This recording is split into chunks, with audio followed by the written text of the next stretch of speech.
This podcast was recorded on the land of the Wajarri Yamatji people. I pay my respects to their elders past, present and emerging. This always was and always will be Aboriginal land. Welcome back to the Defend the Wild podcast. I'm your host, Alix Livingstone. Thank you for joining us. The Defend the Wild podcast has been a little bit MIA lately, but our team decided we much prefer quality over quantity. So whilst our episodes may be a bit sporadic, they will always be well worth the wait. Outside of my role at Defend the Wild, I've also taken on the role of assistant director and producer for the On the Fence documentary, which will be a feature-length film on the plight of dingoes across Australia. As part of making the film, we have travelled across the country to Western Australia to visit Wooleen Station, a working cattle station that does not persecute dingoes, which is currently not the norm within pastoralism. In this episode, I catch up with Zali Jestrimski. Zali is studying a master's degree at the University of Sydney. Her research is focusing on the effects of dingoes on riparian vegetation in the semi-arid rangelands of Western Australia. Though she is studying full-time, she is also working at Wooleen Station in a diverse role which incorporates hospitality, station work, environmental restoration, dingo education, and caring for the station's 2 resident dingoes, Eulalia and Steve. She has also worked with the Australian Dingo Foundation since 2017. Zali is a wealth of knowledge on dingoes and Zali is a wealth of knowledge on dingoes, and it was fantastic to sit down with her for a chat. We really hope you enjoy this episode. Thank you for joining us.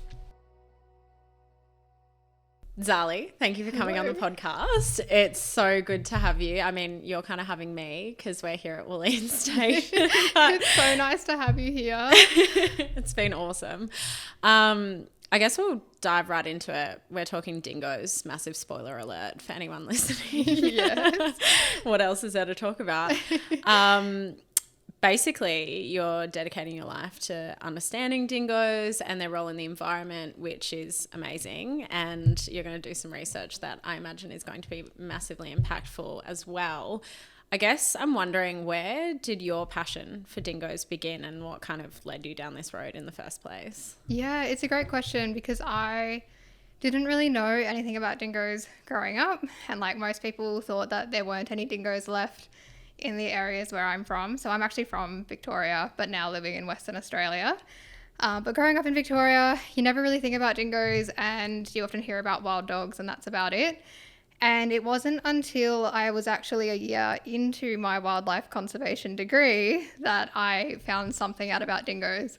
And I found out about dingoes because only half an hour from where I live, there's actually a dingo sanctuary, and it's run by the Australian Dingo Foundation. It's the Dingo Discovery Sanctuary and Research Centre. And I just went out there as something to do on a weekend, essentially. Yeah, just check it out. And I got there and they have this sort of system where people can come and meet dingoes, but that you have to sit through a talk before you meet any dingoes. And I sat through the talk and I was blown away, partially blown away by just what dingoes are. I learned lots, like how they come in different colours and things like that I never knew. But also that they have a positive role in our landscapes and that they're actually pretty important. And I was like, I'm trying to do land management as a career, like conservation land management, and I didn't know anything about dingoes. So I left with this mission to kind of debunk the myths that I'd learned. I was like, is this true? Could it be true? So I went down a rabbit hole of research, and every question that I came across that I tried to prove wrong with dingoes, I kind of just found that dingoes, they are our top predator. Yeah, they are important, as it turns out. And, of course, now a lot of people are getting the idea that dingoes are like other apex predators in other countries. So they're like wolves or like lions. And when you think about it like that, it all becomes pretty clear really quickly, I think. But I never really thought of that, at the beginning. So I went to the dingo sanctuary, I went through the talk, and then I ended up volunteering there shortly after, tried to get all my questions answered, and just work with dingoes. And that was in 2017, so a few years ago now. Wow. And I was hooked. I was almost volunteering full time sometimes because I would just love being there and learning so much from everybody. And the dingo sanctuary there is amazing because it's not just like a petting zoo, like it's not open to the public unless you have a booking. But essentially what it's really about is research, non-invasive research, and educating people. So I know you've talked about this before on your podcast, how education is so important. So it was awesome to be there. I'd be surrounded by some of the top dingo researchers who would come and visit and do some research on dingoes, including from Yale University in America. They came down and did some research on the dingoes. And just knowing that all of the sort of connections were made there for me with what dingoes are and what they mean in the landscape. And the passion kind of started there. Yeah. That's amazing. Yeah. Like to go from just like a little weekend visit to just like fully throwing yourself into it. I love it. Yeah, and it definitely took time to get to that point where I was like, dingoes are now going to be my career. But this is my life now. That's it. But it's been awesome. It's been really incredible. We're out here on Wooleen Station, and you've been living and working here for around 3 years now, is that right? Yeah, this is my third year this year. Yeah. So can you tell me a bit more about that? Like, how did you end up, you were in Victoria and then you've ended up in a pretty rural part of Western Australia on a cattle station? That's pretty stark contrast. How did you get here? Yeah, so where did that start? Because I kind of found my way here accidentally in a lot of ways. Wooleen Station is known for being pro-dingo, and because they are publicly pro-dingo, which is a pretty rare thing, a lot of people who don't kill dingoes on their properties, if you have livestock or if you're in a livestock area, you're generally not that game to tell your neighbours that you're not killing the dingoes. So Wooleen Station and a few other stations across Australia, I was keeping tabs on because I knew that they were talking about the fact that dingoes were beneficial to them. And that always really sparked my interest because you learn so much about dingoes and the research says so much about dingoes, but then there's always that question, well, then why isn't change happening, or why aren't we doing more about it? Or why isn't it more normal to not kill dingoes, essentially? And so in answering those questions, that's kind of how I stumbled across what Wooleen Station is. And when I was, growing in Victoria, same thing. I hadn't spent really any time on farms. I was from the suburbs. I didn't know what a station was. I didn't know the difference between a station and a farm back then. And so I kind of always wanted to answer those questions, though, about, how do we do appropriate conservation land management?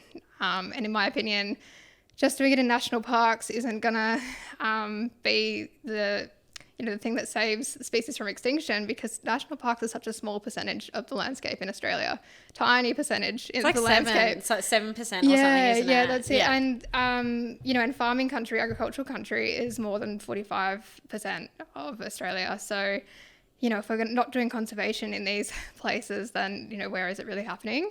And of course, in the centre of Australia, we've got lots of land that's not used for ag, and it's also not really national park, but because it's desert country, I guess conservation is sort of happening in those areas naturally by letting it rest, I suppose. Left alone, But even in those areas, I guess we've got invasive animals and things to deal with, but more dingoes too, so I guess they can deal with a lot of those sort of issues. But going back to the question of how did I end up at Wooleen Station, I actually wanted to leave the suburbs and, explore Australia for lots of reasons, but especially from a land management perspective and also from a dingo interest, because there was a lot of people that I'd met either in Melbourne at the dingo sanctuary or had heard of or made connections with online all around Australia who either had dingoes or knew about dingoes.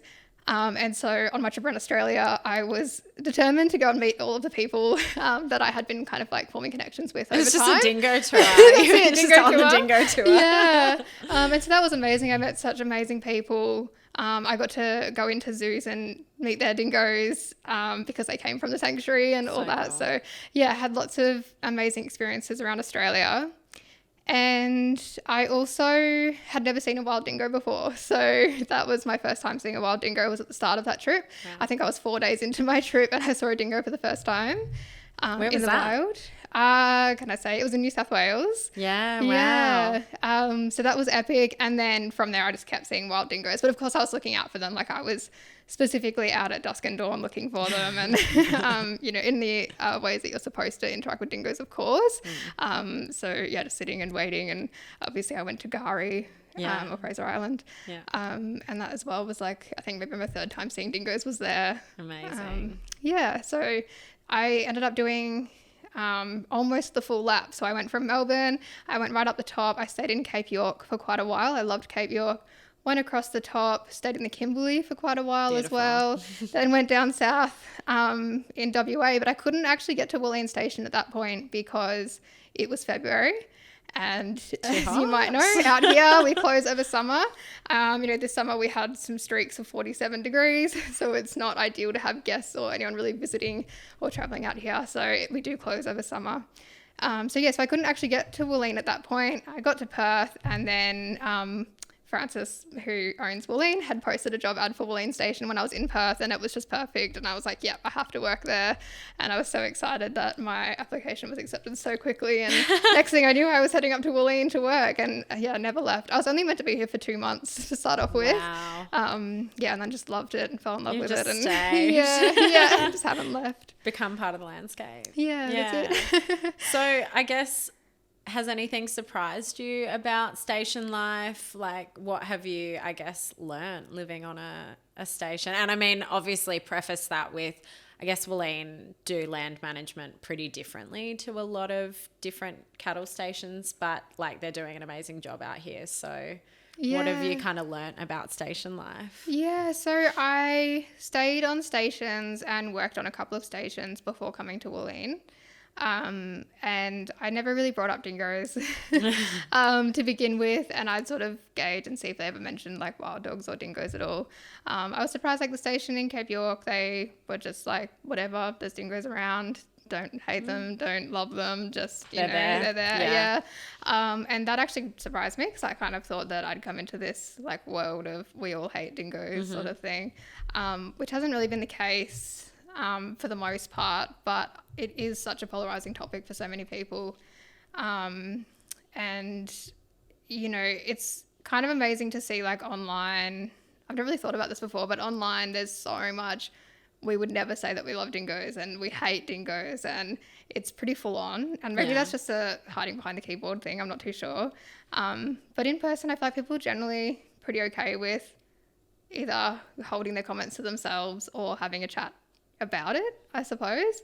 But I suppose in the same sense, I'm never going to bring up like how amazing dingoes are to somebody who has livestock, because I totally understand that if they have ever experienced their livestock being predated on by dingoes or killed by dingoes, or even worse, not killed by dingoes but attacked by them, I'm not going to ever sort of like bring up how I view dingoes to somebody who's experienced that. Yeah, fair enough. I mean, it is, I guess, one of those topics, like a lot of topics really, where like online everyone is super polarized, but when you're not online and people are in person and they're having conversations with each other, just like person to person, I feel like you realize more and more that there is a lot more common ground on specific topics. Including the dingo, Yeah, that's it. And it's pretty accepted out here that everybody does hate dingoes. But that's because everybody out here had sheep, or, same thing, their families have always killed dingoes, or dingoes have always just been viewed in such a negative light. So if that's just how you've always viewed dingoes, and again, if you have experienced livestock losses, of course you're going to view dingoes negatively. And so I think, out here it's kind of accepted that dingoes are hated, but I'm actually surprised how many people say, oh, and they always say it in a way of like as if you're going to disagree with them because they think that you are. I think that the dogs have done quite a good job out here with X, Y, Z. And it always seems like something that they shouldn't be saying. This is a bit taboo, but... Yeah, that's it. And it's because out here there's such a stark contrast of over history, dingoes were completely eradicated from the area. There were no dingoes left in this region at all. And that was because of large workforce on the stations. It's also because... everybody had sheep and there was all sorts of money in sheep, so you could have more people working towards protecting the sheep from dingoes and things like that. And so overall, we've gone from this time of not having any dingoes to now dingoes are back in the region.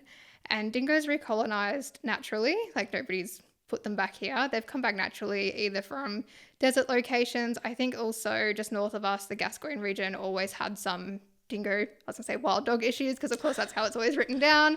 But also like in the Pilbara, they've always had dingoes too. So dingoes have never been really that far away, and they did come back in the early 2000s.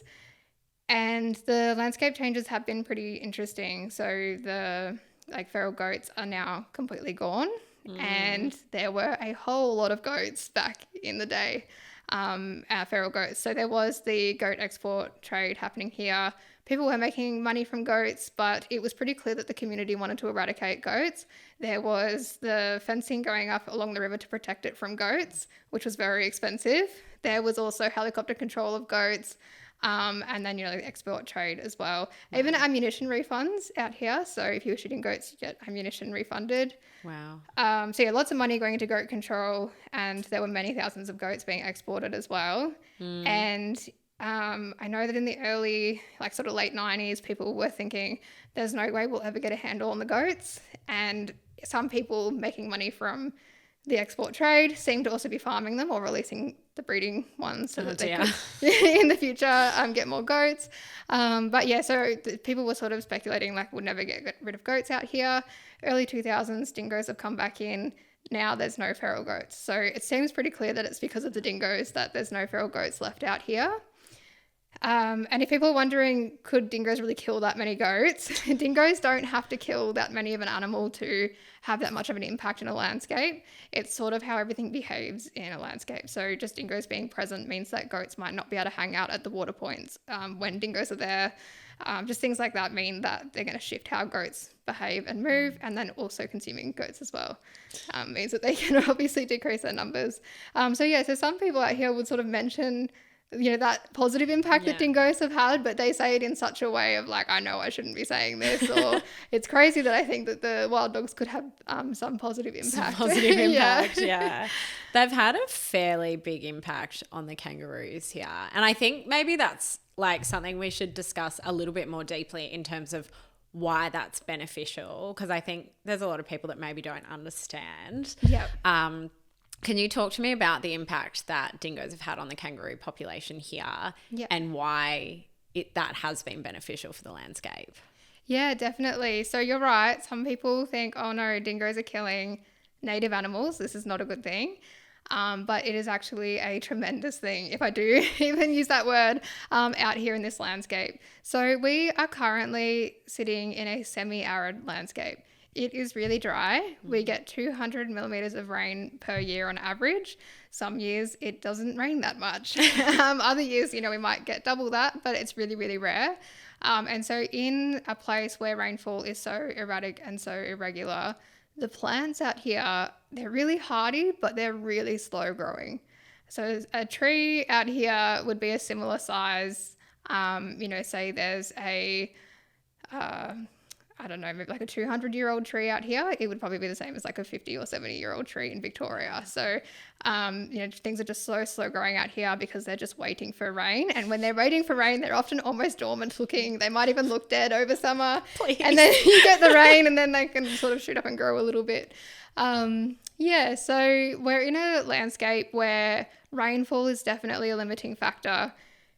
And when you add to the mix grazing, you can imagine that the plants can really suffer really quickly. So out here, if you can picture when we did have feral goats and also had managed stock, being sheep or cattle, predominantly sheep back in the day, when you have goats and sheep, as well as what was already here for thousands of years, grazing, the kangaroos, you just have a whole lot of grazing mouths in this landscape. And so if these plants are just holding on and waiting for rain, and suddenly there's, the kangaroos and the goats and the sheep all picking at this grass, as soon as it turns green, as soon as it rains, they're all onto it straight away. You can imagine that they really devastate the landscape really quickly. And the thing is, we think that you can have sustainable grazing out here, just not to the extent of what was happening pre-2000s, or for that matter, when the wool trade was doing really well, because sheep were definitely overstocked back in the day. But the thing is that you could overstock sheep back then because there was the grass and the availability of the pasture for them at that time. It seems pretty evident that the reason they brought so many sheep out here to begin with is because there was grass and there was the pasture availability. So what's happened over time is they've brought the sheep in, so one grazing mouth already. And on top of that, because they're running sheep, they want to control all the dingoes. And so when you start killing the dingoes, either decreasing their population or completely eradicating them like they did out here, the kangaroo population then has a chance to explode. So the kangaroos then don't have a predator in the landscape, and then they can actually build up their numbers far exceeding what they ever have done for thousands of years prior. Because kangaroos have been living with dingoes, obviously, for thousands of years, and they've had predators in the landscape even before dingoes, whether that's the thylacine or predating them as well. So something's always sort of kept kangaroos in balance. At the moment, it should be the dingoes. And so if you eradicate dingoes and the kangaroos are breeding up their numbers, that's one aspect to it. Out here, we also have man-made water points. So over summer, all of the water on the surface dries up. We do have a lake, an ephemeral lake at Wooleen. It has water in it once every few years. The Murchison River does run every year as long as we get enough rainfall. But, you know, that will all dry up over summer. So the water that exists over the summer months is generally in cave systems or in the grass for the kangaroos. So you get to the point where then you put in the man-made watering points, kangaroos can massively explode because there's no predator. And then there's also the man-made watering points as well.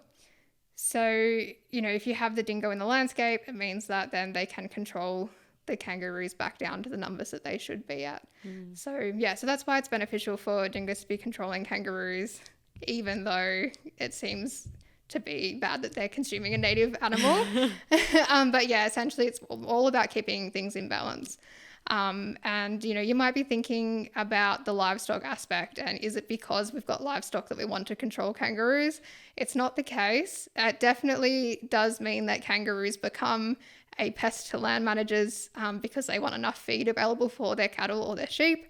But it goes much beyond that because our native animals all need that feed. So the native grasses out here, the perennial grasses, the grasses that are going to live through drought and live for a long time, everything in the landscape needs those grasses. So the reason that you want to be controlling the kangaroos or have a dingo to do that job for you, whether that's for your stock or for wildlife conservation, it's the same.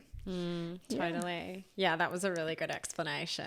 And yeah, it's really interesting coming out here. I mean, obviously I've spent time in a lot of different environments, but yeah, seeing kangaroos out here, but not in these massive groups has been like really interesting. But yeah, you can really see it reflected in the vegetation here that it feels much more in balance. Yeah, cool. awesome. I think that's a good point to make, is I don't think dingoes will ever cause the extinction of kangaroos.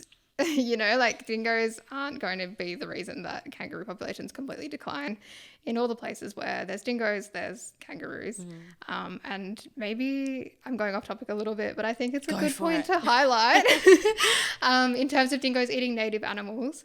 When talking about conservation, a lot of people, even like rangers, people working in national parks, are scared if they have dingoes that dingoes might be eating native animals. Definitely. Yeah, so people worry about dingoes eating koalas, especially after a study that came out about wild dog impacts very close to where people live. And where there may be stray dogs and things around as well. But yeah, so there are worries that dingoes consume native species, and especially if those native animals, especially our little small marsupials and things, native rodent things, if they are on the decline already, that if dingoes are eating them, that would be terrible for conservation. But the reason that dingoes still are better off in the landscape with those little animals than the native animals, even if they do eat a couple of them, is that I suppose there's a few tangents here. The first one is that dingoes can control or regulate their own numbers. So you don't have to worry about dingoes numbers exploding, sort of like how fox numbers can explode. You know, dingoes don't generally do that. They're pretty good at regulating their own numbers in the landscape because they're very territorial in nature. They behave very differently to dogs, and all those things. So on the one hand, you're not going to have too many dingoes. The other thing is that dingoes are great at controlling our other species, being our introduced ones. So foxes, cats, and then also our herbivores as well.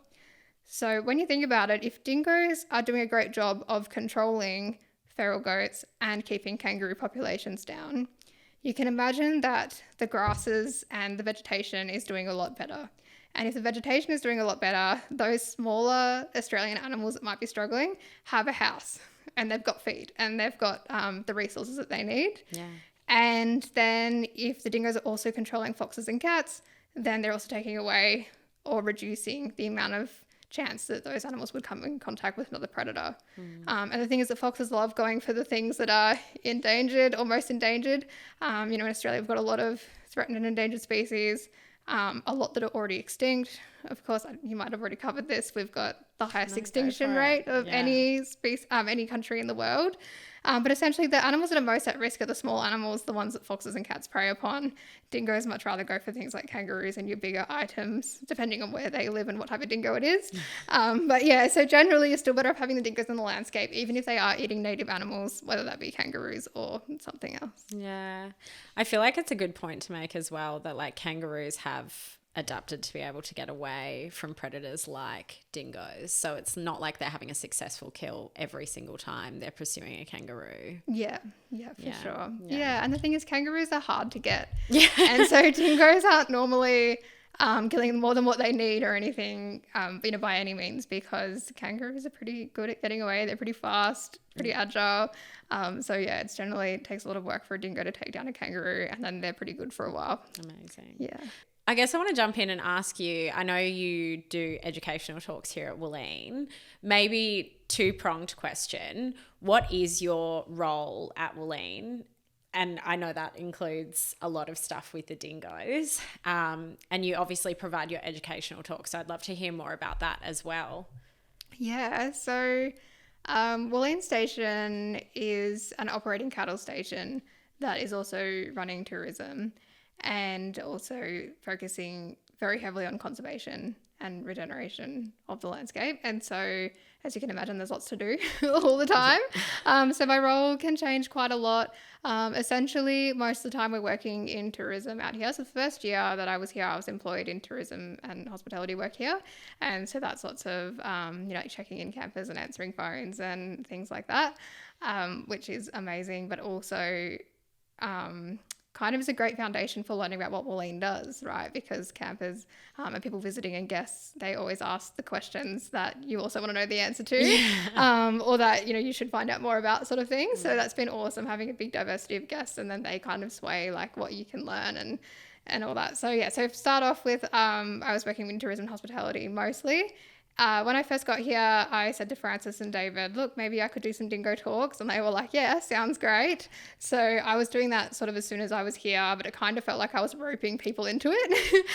Guests would come and I would check them in and I would say, hey, there's this dingo talk happening today. Like, you should join, which has been awesome. But we got really good feedback from those talks.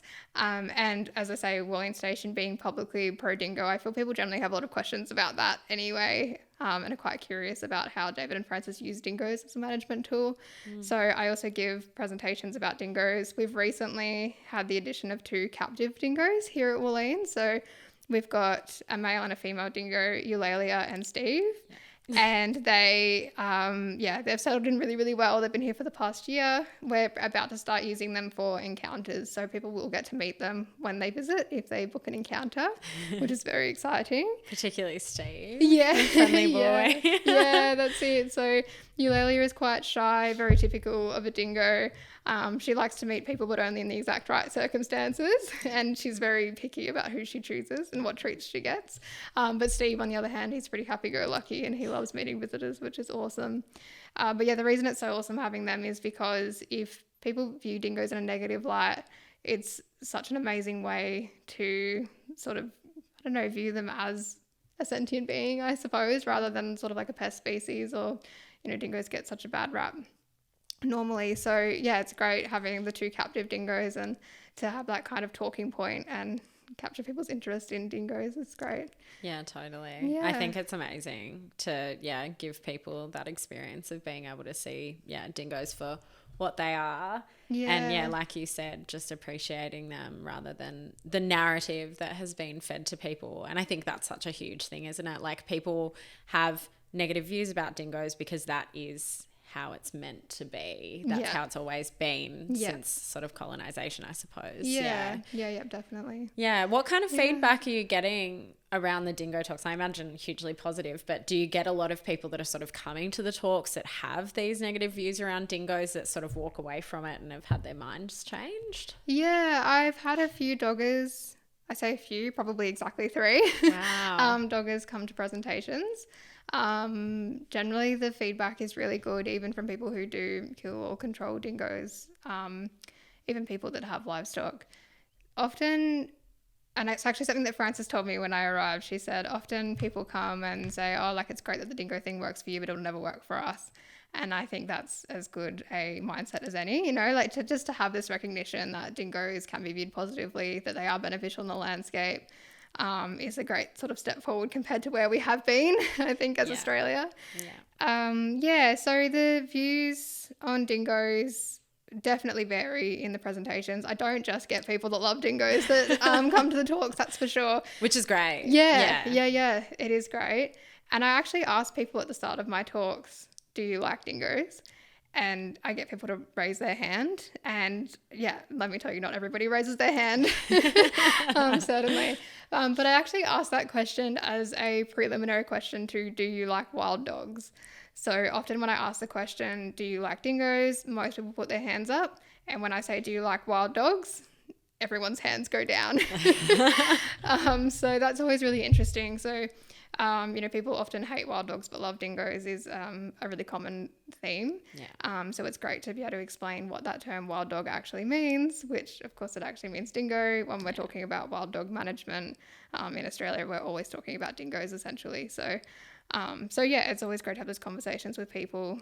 And I also love giving the presentations to kids and people who are younger who are just like, oh, I'm just here to meet the dingo and it's so exciting. And then they kind of are like, oh my God, this is this big issue that I could be a part of. And they get really excited about it. So that's really cool too. That's amazing. Yeah, because the next generation are, the future change makers. So that's awesome that you're getting into young minds and teaching them about the benefits of dingoes and how they are really a huge tool for conservation in Australia, I think is amazing. I thought maybe it could be worthwhile talking about the wild dog terminology for a bit. And maybe actually more specifically something that we spoke about the other day where, I think there's also this element of like people's domestic pets and the management of people's domestic pets that leads to dingoes having a bad rap. Like we were discussing the other day, often in rural areas, you'll have people who don't contain their animals or who don't desex their animals, and they might be going out and killing people's, domestic pets or livestock. And then ultimately dingoes sort of cop the blame for that. Can you maybe go into a little bit more what I guess is perceived to be a wild dog versus what a wild dog actually means? Yeah, definitely. Definitely my perception before I learned any better, and it seems to be the main perception, or like the most common perception across Australia, is that a wild dog is a feral domestic dog. And so it's really interesting because when somebody talks about wild dog control, people think, oh great, you're controlling an introduced animal or a non-native animal. But, as we just said, in actual fact, generally that term wild dog actually means dingo. And there's lots of reasons that this wild dog term is confusing for people. And part of it, I think, is definitely the media and how the media portrays the term wild dog. And then as well as that, a lot of people don't really know what dingoes look like, which might sound strange, but I often ask people if they know differences between dingoes and dogs, and the first thing they say is, well, dingoes are tan or ginger or sandy coloured. That's it. And that's sort of the first thing that people think of. But I would actually say that any dog-looking animal that you see in the bush, in the wild, it's going to be a dingo. It doesn't matter what colour it is. We know that it doesn't matter what colour it is. So dingoes have always come, for thousands of years, they've come in a few different colours, and that is black and tan, white or cream, and then also the classic tan or ginger colour. And I've seen quite a few black and tan dingoes in my travels around Australia. I've also seen a couple of white dingoes here on Wooleen. And so, when people see those animals, they think straight away, oh, we've got a dog problem because they've seen a black and tan dingo. When actually that's not the case. They're probably just seeing a dingo. Yeah. Yeah, that's it. I've got a kelpie, or out here we get Alsatian is what we get told quite a lot. So I think just having that chat with people that if you see something that looks like a dog, it's probably a dingo in the wild is really beneficial. And it changes a lot of people's perceptions about the term. But of course, we can also talk about the DNA research as well. So we also know that, wild dogs are dingoes because of DNA research. So Dr. Kylie Cairns from the University of New South Wales has done some epic research. She is the leading geneticist in Australia for all things dingo. And she has done research from all across Australia collecting samples. And her samples can be of living dingoes or wild dogs, but most frequently they're of dead wild dogs or wild dogs that have been killed. And she's got thousands of samples from all across Australia, mostly of animals that have been killed, and it all comes back that 99% of those animals are dingoes. And, you can get technical and we can go into the percentages if you would like. But essentially, if an animal is, out in the wild and it looks like a dingo and it's behaving like a dingo, it's probably a dingo. Just let it be. Even if that animal is like 75% or got some dog in it, essentially that animal is going to be performing the role of a dingo. The other thing is that we know that domestic dogs don't survive in the wild. So one dog might be able to survive, catch some rabbits, and, live out its life, but it sort of ends there. So generally a domestic dog won't make it that long. And if they do make it in the wild, they're either going to find dingoes, in which case dingoes are most likely to kill that dog because they're territorial, or perhaps it's a dog who's on heat or something and there's adverse circumstances. Perhaps that dog will breed with dingoes, but in which case the dog gets bred out very quickly. So over a couple of generations, it's a dingo again. So I always say if you see a dog out there in the bush, just let it be. It'll either die or become a dingo. Yeah, totally. I love that. I think Carly's research said something like 0.6% of wild canids in Australia are genuinely feral dogs. So that's like less than 1%. Yeah, that's it. Like you said, 99% are dingoes. Yeah. Which makes sense. I mean, they've obviously evolved here. They have incredible skills to survive in a really harsh environment. Yeah. But when you think about domestic dogs, they've been bred for purposes for humans. They don't obviously have the skills of dingoes who have been created by nature, essentially. Yeah. It's so interesting because people think, of course, dogs could survive in the wild because our cats can, or, even now we've got feral cattle and goats and whatever else as well, of course. But I guess the best way to describe it is, that if you're a cat owner, your cat's pretty aloof and independent and loves you when they want to, and that's about it. And as well as that, they've still got all of their hunting skills intact as well. So cats are perfect hunting machines, essentially. They're great at surviving out in the bush on their own. But I think even when they're in the household, you kind of get that vibe from them. When it comes to dogs, dogs are so obedient. They love being around people. They're so reliant on us. And it's actually kind of incredible that makes such a difference. But it really does. They cannot survive in the wild by themselves. I feel like, and I could be wrong here, you probably know better, but I feel like dogs have also been bred more, domesticated more, selectively bred more to be companions, whereas cats are kind of that less so. And bred to get mice. They're bred for hunting still, no, definitely, So dogs certainly, whether they're bred for just companionship, like lots of dogs these days, or whether they're built for a purpose, whether that's hunting dogs and things, they're still, if you're a hunting dog, you have to bring your thing back to the human. Yeah, that's it. Whereas that's it. When it comes to cats, you train them to catch things that you probably don't even want back. You'd control the mice or the rats where we are. They're like, I don't want to see them. Thank you. So definitely dogs are very selectively bred to listen to commands and to be man's best friend, I guess. You're doing your master's research out here on Wooleen. Can you tell me a bit about that? What does it involve? It's, spoiler once again, obviously relates to dingoes. Yeah, of course. So my master's research, it's been a very interesting process because I always thought that I would return home to Melbourne before continuing my studies or doing my postgraduate research. But being out here at Wooleen, everything kind of just fell into place that I could do my research out here. And so much research is needed out here.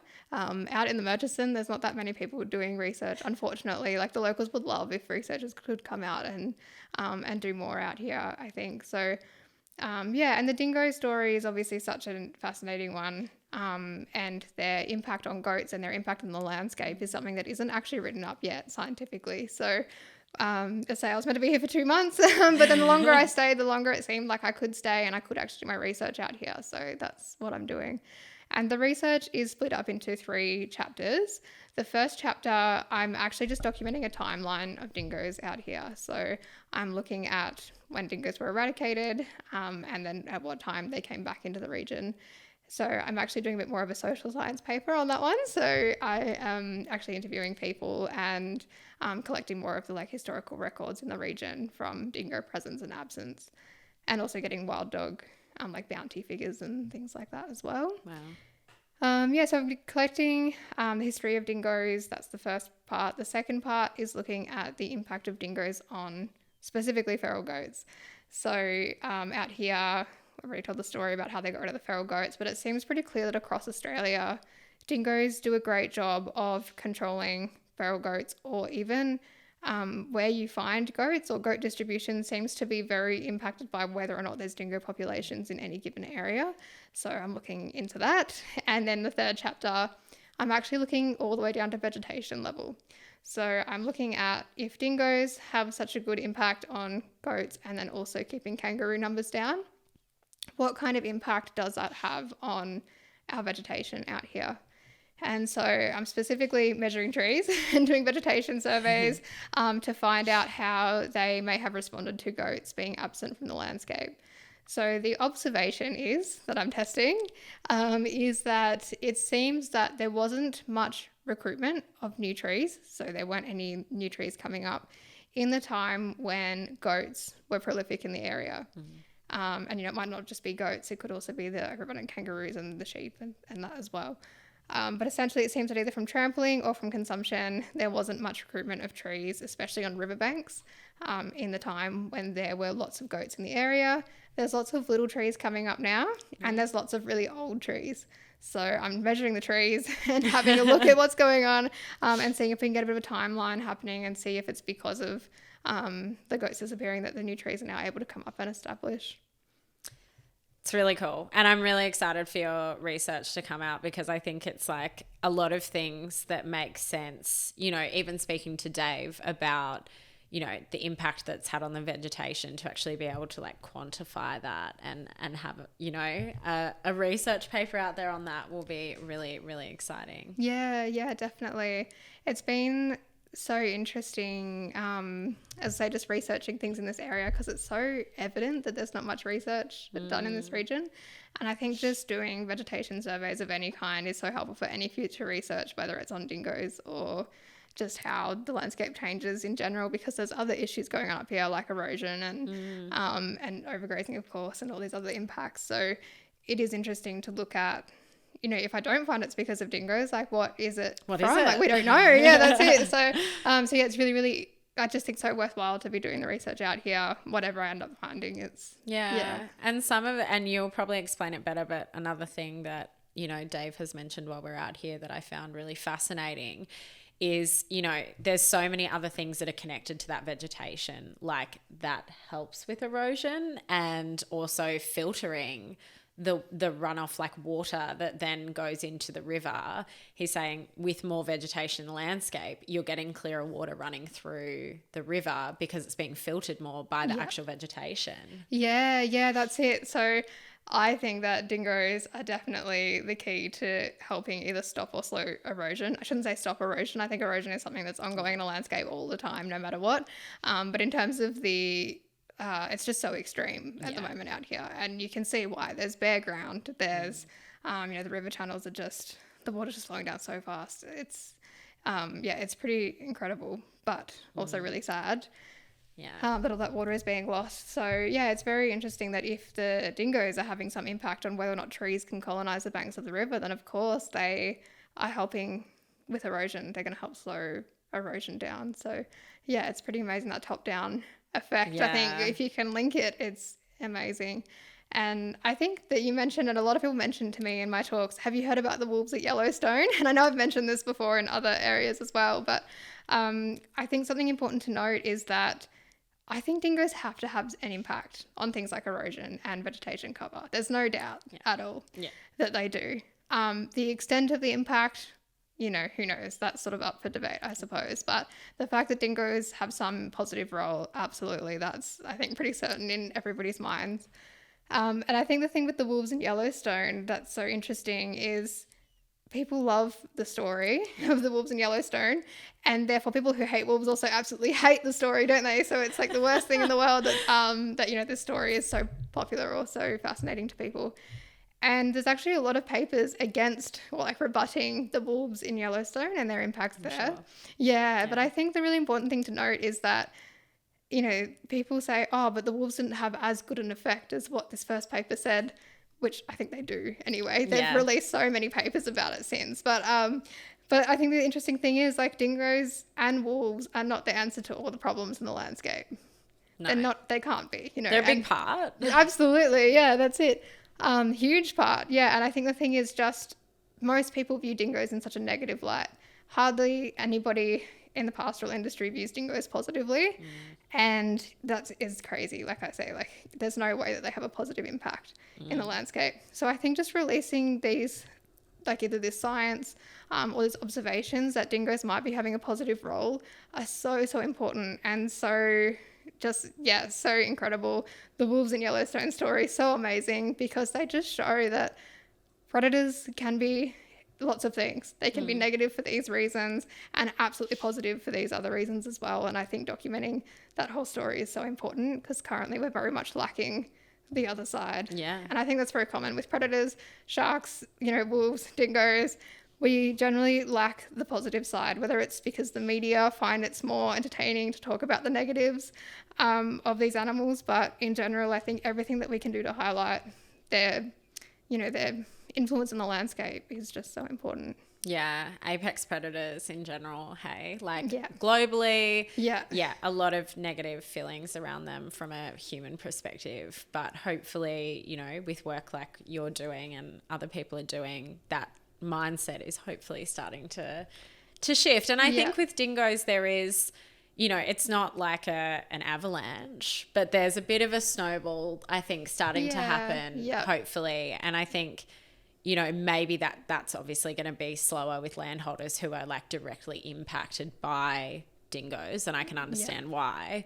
But hopefully, you know, with people like Dave and Francis and Wooleen, places like Wooleen, we'll continue seeing more and more of those sort of mindset shifts in the agricultural industry as well. Yeah, definitely. And the thing is, where dingoes are absent, it's devastating. Like, the landscape is devastated. I saw so many goats on the way here. Yeah. So many. And, you know, it's one of those things, like, through Defend the Wild, like, we are aware that we have a lot of goats in Australia's landscape, feral goats, to the extent, like, you know, driving from New South Wales to South Australia, I saw a lot. A lot. Like, I was shocked.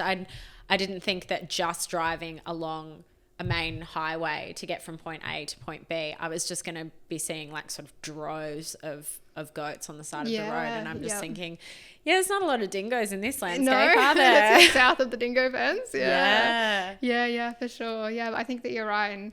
And, you know, people like David and Francis are proving what the landscape can look like with dingoes, which, you know, not many people are either brave enough to show or to talk about. So, it's pretty special to be able to be in a landscape where these things are happening. Yeah, and I guess worthwhile mentioning while we're at it that Dave and Francis and Wooleen at large is part of a sort of coalition of farmers who are talking about the benefits that dingoes bring to the landscape through Landholders for Dingoes.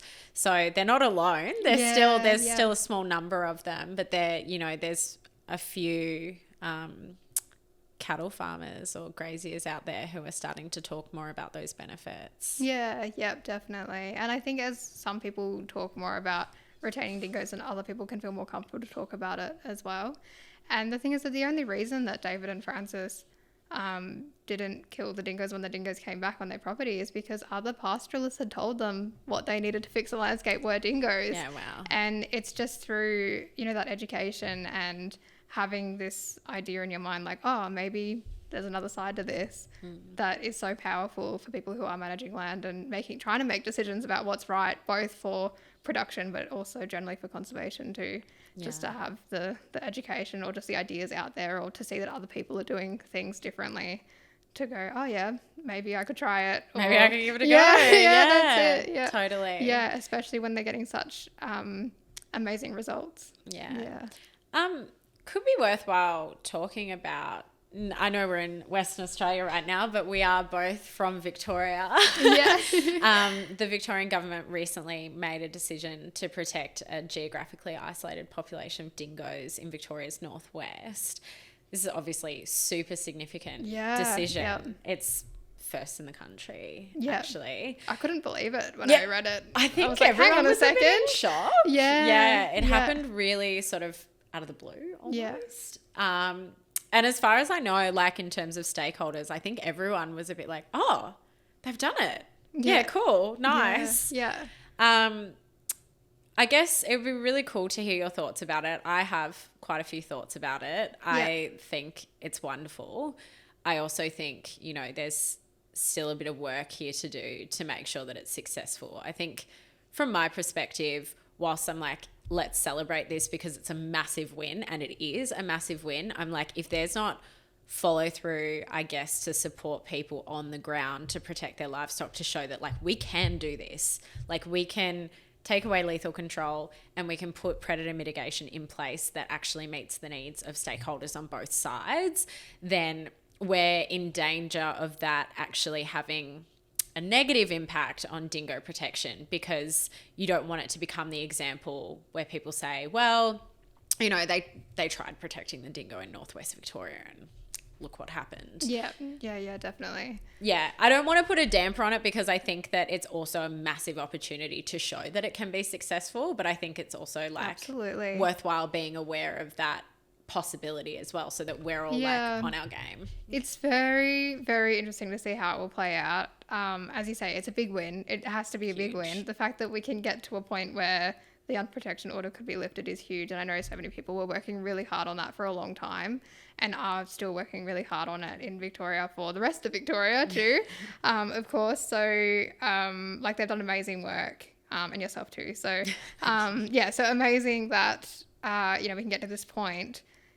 You are right that, you know, it can probably go, well, the way that we think it's going to go is the way that things always go with dingoes, which is that they're not favoured. Yeah. And it will be interesting to see how it plays out. But I think there's a few things that I think are worth considering. And the first one is, I think having a general public perception change is so important. And having a law change that dingoes are protected just means that hopefully people understand dingoes are a native animal that's worth protecting. So for that alone, that's epic. Massive. They are a threatened species in Victoria already, but I guess it's not that, like, I didn't know that, you know, growing up or anything. So it's not that publicised, and if things like this can sort of publicise that, that's awesome. The other thing is that graziers and farmers are really scared about dingoes being protected. And I think a lot of that fear is they're worried about how hard it's going to be to protect their livestock, or how hard it's going to be to keep controlling dingoes or keep killing all the dingoes if their neighbours aren't killing dingoes. Yeah. And I think something that's really interesting is, even when an animal has complete protection status, you can still control that animal. And so it doesn't actually take away the power from landholders to do what landholders are going to do. And that's where I think that the cultural change and the perspective shift is way more important in that aspect. Yeah. But also, you're right, like the emphasis needs to be on how do we actually support the farmers and graziers across Australia. If we're going to protect dingoes, how do we protect livestock? Yeah. And it's so obvious that where dingoes are livestock are not very well protected. Even where there's huge wild dog control programs, there's so much lethal control out there for dingoes. There's so much kill, try and get rid of the issue. By getting rid of the animal, essentially. But we know that livestock is still being lost. It is tough for the people on the dingo fence, right? Like, it is really, really hard for people who are experiencing livestock losses from dingoes because they don't get the support to actually protect their stock with non-lethal methods. And that's the support that I think is so important. So, you know, if non-lethal methods are better researched, better supported, and farmers and graziers feel supported in protecting their livestock where dingoes are protected, I think that's the only way forward for dingo protection, the only way that dingo protection could really stick as well. But in saying that, when you think about animals like wedge-tailed eagles, I guess it's been a really interesting road from a point where it's just normal and everybody kills eagles to now when you mention killing wedge-tailed eagles, people go, really? No, why would you do that?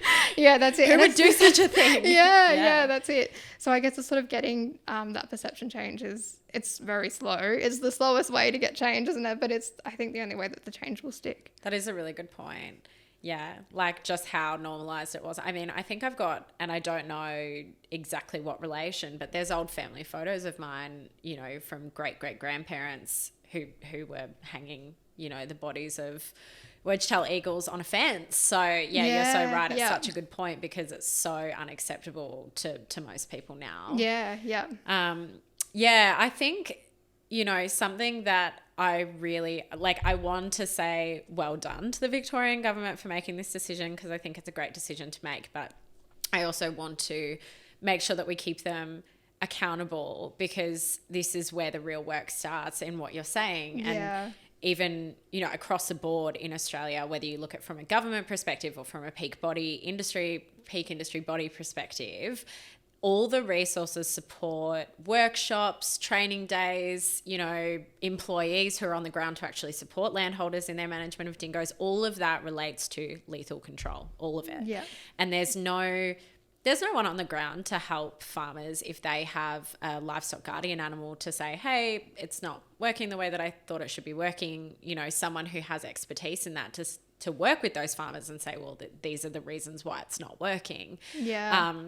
And, you know, there's potentially new technologies as well that could be epic for dingo protection and, well, livestock protection. Yeah. But, yeah, I think we really need to see a shift to, you know, there being that research and development into scaling up the non-lethal alternatives that we know are available now. But they're just not receiving the funding that they really need to get to a point where it can be implemented and rolled out on the scale that it needs to be rolled out. Definitely. Yeah, the funding and the guidance. You know, the funding's definitely lacking and you can't do it without the funding. But also, even if you did have the funding, a lot of people wouldn't know where to start if they were going to trial Maremma dogs or, you know, or other animals. It's like, where do I start? Where do I get these animals from? What kind of training is involved? How long is this process going to take before they can actually protect my sheep? And so definitely both there is needed. You need the people and the resources to be both guidance and in funding as well. With respect to Victoria, massive win, but I think, you know, we all obviously need to keep on the government to support those farmers because I think something that struck me about like watching it, how it's playing out, I'm going, this is becoming this really like heated political issue, which of course, as we said, dingoes are really polarizing animals. But I think if we can see the support being rolled out to farmers like, we used to control dingoes lethally as like a blanket solution to protecting your livestock. Now we've protected the dingoes, but we are going to support you to adopt new management practices that are going to keep your livestock protected and actually providing that support. Because, you know, when you think about it, there are a lot of people across this country who make a living through controlling dingoes. There are a lot of people out there. So even thinking from that perspective of, you know, are there retraining options for people that work in that industry, thinking sort of long-term transition phase? Are they potentially people that start gaining expertise in implementing livestock guardian animals or other non-lethal methods that are, you know, they can move into that space and still have, you know, a job where they're working on the land with landholders and helping them? No, definitely. It's interesting because you're right, you've got the people who are employed for dingo control, generally doggers, but then you've also got the people managing a farm or a station. And it's really interesting because people on stations, I think, like, they don't have time to implement new things, you know. And I guess, like, out here I see that generally it's one couple or one family running a whole station and their pest control it's either community helped, so like for controlling wild dogs out here, they might have a community event like a bait drive or something to help with it, because you wouldn't have time to try and control all the animals on your property. And I'm assuming that the farmers in the northwest are the exact same. They're not going to have all the time in the world to think about new options for how they're going to protect their livestock. But in saying that, it's really interesting because a station not too far from here actually did implement Maremma dogs recently. And I think that surprised a few people because stations are huge. I guess she has sheep in very limited sections of her station, which is where the Maremmas would be hanging out with her sheep. Essentially, so it's not the whole station that's occupied by a sheep or by the Maremmas. And if it is, Maremmas seem to be, you know, if done correctly, really good at sticking with the sheep, and they have feed stations out in the paddocks and things like that. But what's interesting is I was talking to the station owner, and she was saying that she is breeding the Maremmas and trying to make them more accessible in the region as well. And I think once you have somebody in the region who can start with something like that, it does pave the way for other people to say, oh, if I was going to try that, like I know where I'd go, or I can talk to someone about it.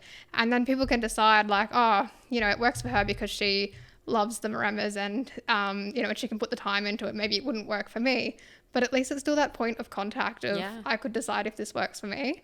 And I have a feeling that in the Northwest, there's not that many options already running. I'm not too sure. You might already know if there are other like people in the area that are already doing non-lethal control, where people could even just at community events go, hey, what are you doing? And is it working for you? Well, I think that's the problem, is that there's not a lot of that. And I think, you know, with the government making this decision, it kind of is their responsibility to say we need to create those spaces that, you know, there's open conversation. There's people who have expertise in working with livestock guardian dogs, because there are people out there in Australia. There's very limited people, That's you know. it, yeah. Those people do exist, but they need to be supported to be able to then support the farmers. So it's this That's whole... it. Yeah, absolutely. Yeah. All the correct people are there. Everything just needs to be systemized and tied together in a neat bow, and we can really do this, you know. Yeah. And I think Northwest Victoria is like a massive opportunity as well, because geographically it's not that big of an area. Like if you're thinking about in comparison to the east side of Victoria, where we have a much larger dingo population and a lot more farmers as well,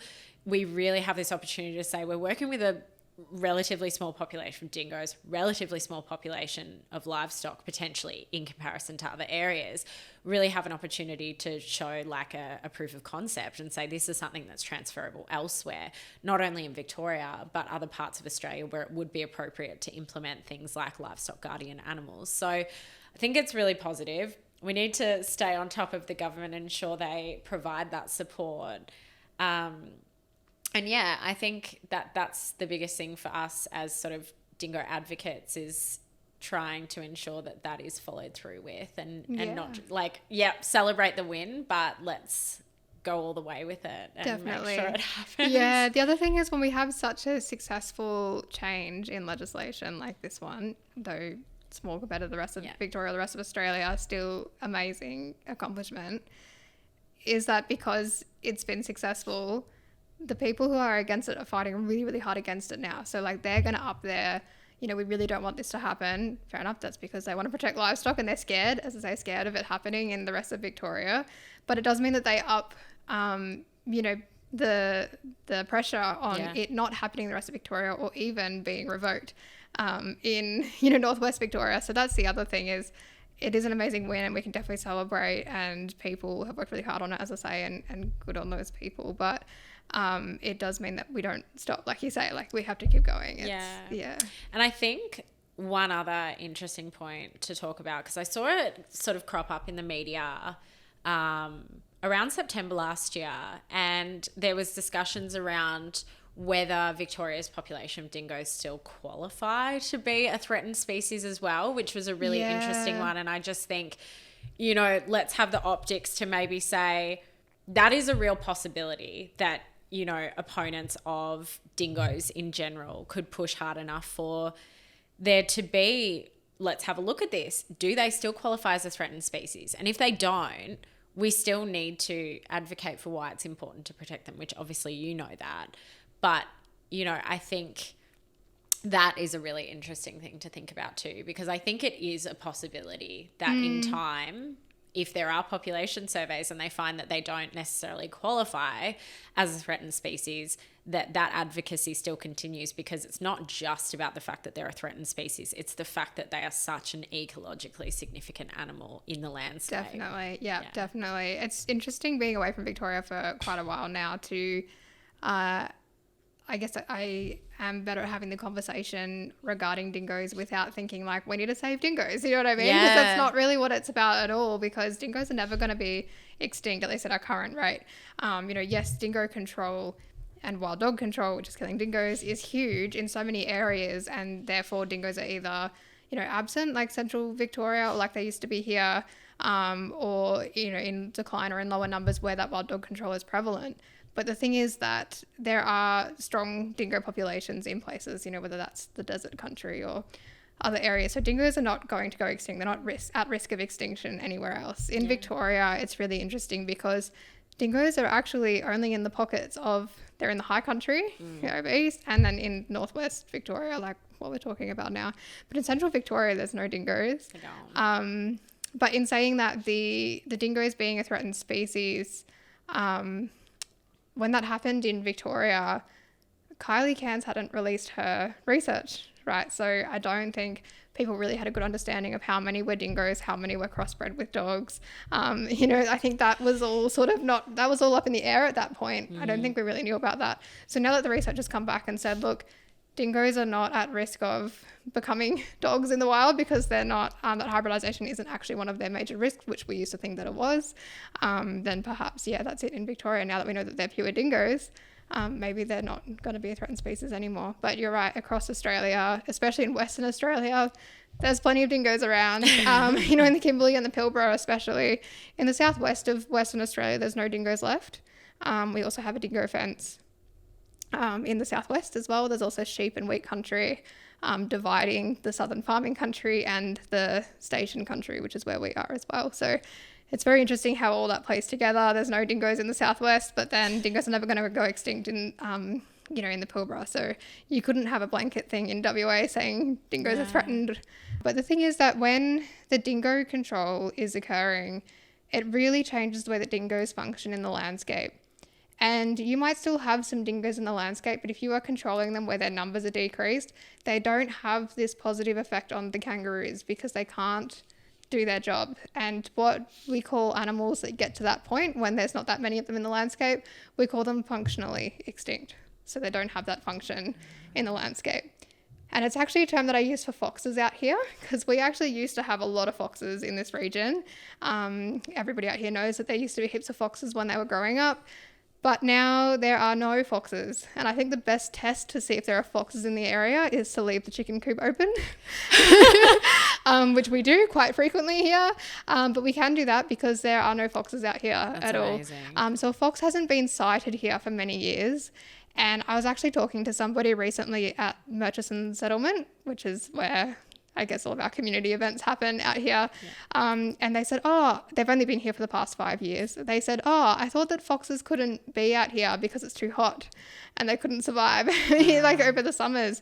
But that's not the case at all. Foxes absolutely can survive out here. And they used to survive out here for a long time, and lots of them. So it's pretty awesome to see that the dingoes have also had that really heavy impact on the foxes out here. And I'm not saying that dingoes are going to get rid of the foxes everywhere in Australia. It depends totally on the landscape. But out here, dingoes have absolutely gotten rid of the foxes, which is just incredible. That's incredible. And I should have mentioned that earlier because it's actually super important. I was going to ask you about that, but no, it's amazing. Yeah. But sorry, just to do a loop back in that. I was just going to mention that if there are some foxes out here still, we would call them functionally extinct. So if anybody did see a fox here, it doesn't really matter that there are foxes here because dingoes are controlling them to such a number that they don't have that impact on our wildlife. But in the same way, people can control dingoes to that number where there's hardly any dingoes left in the landscape and they cannot perform that role. Yeah, and I suspect they could do similar, and you can confirm or deny this, but for species such as like feral pigs, I know they're not present in this environment, but in other environments, to your knowledge, is it a similar thing? They don't tend to eradicate the pigs, but they bring their numbers down to a level where they're not causing this sort of like over-exaggerated damage to the landscape. Yeah, absolutely. It's so interesting. Ecology is like my passion. That's like everything that I want to do and research and look into is ecology. And ecology is essentially the study of how everything interacts with each other. And it's so complicated. I think any ecologist will tell you it's complicated because it just is. And there's never a be all end all because there are so many factors in a landscape that will determine whether a dingo could eradicate a species or just reduce their numbers. And yeah, with pigs, it's really interesting because I've actually had people come here. I actually had one of the doggers who came to one of my talks. He mentioned that in all the places where there were lots of dingoes, he saw hardly any pigs. And in all the places where there were hardly any dingoes, there was lots of pigs. So there's definitely plenty of anecdotal evidence about it. There's also, footage of dingoes taking down pigs and things as well. And I think that it's, as I say, it's so interesting because here the dingoes have completely got rid of the foxes and also the goats. But in Victoria, we've got dingo populations and we've also got foxes as well. Yeah. And people would say, oh, well, dingoes can't get rid of foxes because of like this one area where they don't. The thing is, the wild dog control that's happening in those areas is so heavy. Yeah. And then as well as that, it is a different landscape as well. So I think even without dingo control, maybe there'd still be foxes in the area with dingoes, but it would definitely be less. It would be a whole lot less foxes with dingoes present than with dingoes not present. And that's something that's really, really hard to quantify. So ecologists that are trying to find these things out, they have a lot of variables to try and look at.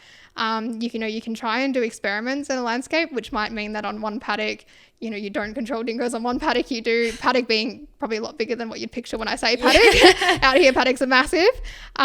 Or even for a station, you could do this station does this control and this station doesn't, and you try and compare the two.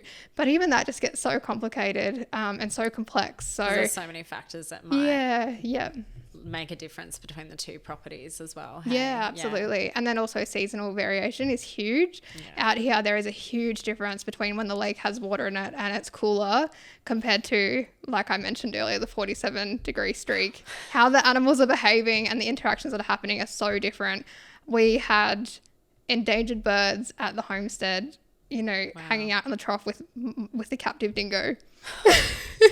So the captive dingo was asleep in the trough, not even sleeping, just laying in the trough. We had these endangered birds just coming in and sitting and getting the water right, essentially touching the dingo. Wow. And that's something like the dingo doesn't care. The dingo's like, it's nearly 50 degrees out here. Like, I'm not worried about, that's it. And the bird, same thing. They're like, I might be scared, but I have to get this water. So how things are behaving in a landscape can be so unpredictable just because there's so many factors to take into consideration. But essentially, to me, it's really, really obvious that the species that dingoes love are pretty well documented. When I say love, I mean the ones that they're consuming. To eat. To eat, that's it. Are pretty well documented. There's plenty of studies looking at the scats of dingoes and things like that. And we do know that ungulates, which are our hooved animals, like our goats, are pretty high on the menu. Kangaroos tend to be number one for dingoes. Yeah. But also, again, with seasonal change, they might be eating lizards and insects. We know that dingo cubs generally will start feeding on insects when they're born because they're born in winter, and that's sort of like an easy first meal to learn to hunt and full of protein, I suppose. So, but it just seems really obvious that dingoes definitely don't like foxes in their territory. So it's the territorial nature also kicks in. It might not be about eating foxes. It's generally a territorial thing, it seems to be. And also foxes are going to avoid dingoes. Yeah. And once again, that means that the fox can't hang out at the watering hole. Change that even behavior. If it's sporty. Yeah, I reckon that the dingo is not going to be happy with the fox hanging out with it. So, so essentially it's pretty clear that dingoes definitely have an impact on pigs, goats, not so much things like deer or camels or horses because they're too big. However, in Victoria, a study did come out that one of the main things that dingoes are eating is deer. Yeah. And it seems that the reason that dingoes are eating so much deer is because of the carry-on. So, deer hunters will tell you that they don't normally take out a whole deer. So when you shoot a deer, you'll take the good parts. Generally, you're not going to carry the whole animal back with you necessarily. But also there's plenty of aerial culling as well. And so dingoes can get lots of deer into their tummies. Free meal. Yeah, wow. Without necessarily dingoes being something that's impacting the deer population. or necessarily taking them down themselves. Yeah. In saying that, dingoes will and are known to even stalk deer, but so they'll sort of change how the deer behave in the landscape once again. So maybe deer are going to avoid places where there's dingoes, but it doesn't mean that dingoes are necessarily taking down deer to be able to have that effect on their population. It's amazing. Thank you so much. Do you have anything else that you want to add? We've covered a lot of ground today, but it's been awesome. Yeah, I feel like I could go on for a long time, as you can probably tell. No, I think we've sort of covered the main things, which is awesome. Yeah, thanks so much for You have such a wealth me. of knowledge. Yeah, like seriously, so impressed and just excited to see what comes next for you because you're doing some really awesome work. Thank you.